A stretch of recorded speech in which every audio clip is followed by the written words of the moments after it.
Je vais me permettre un rare juron pour m'assurer qu'il n'y ait pas de possibilité de confusion ou de réappropriation de mes propos ici.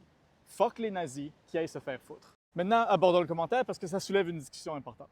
Quand je dis qu'il faut être prêt à avoir des discussions inconfortables avec des gens avec qui on est profondément en désaccord, ça ne veut pas dire qu'il faut qu'on soit prêt à accepter n'importe quoi qu'ils disent non plus. Est-ce qu'il y a des gens qui ont des idéaux, des propositions qui sont tellement intolérables qu'on ne devrait pas les inviter dans nos discussions publiques et on ne devrait pas les prendre en compte quand on forge nos politiques sociales? Oui.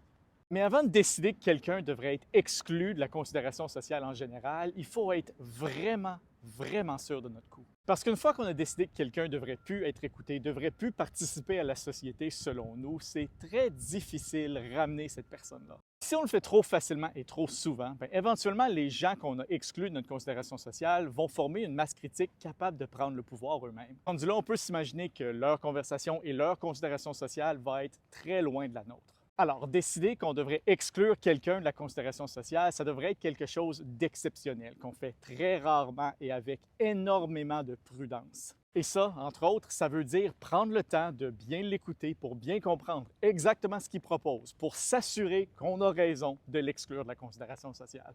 Parce qu'encore une fois, s'ils viennent à former une masse critique qui prend le pouvoir, puis on n'est pas capable de les déloger en votant et on refuse de leur parler, qu'est-ce qu'il nous reste à faire? Je veux pas qu'un jour on se retrouve obligé à répondre à cette question-là.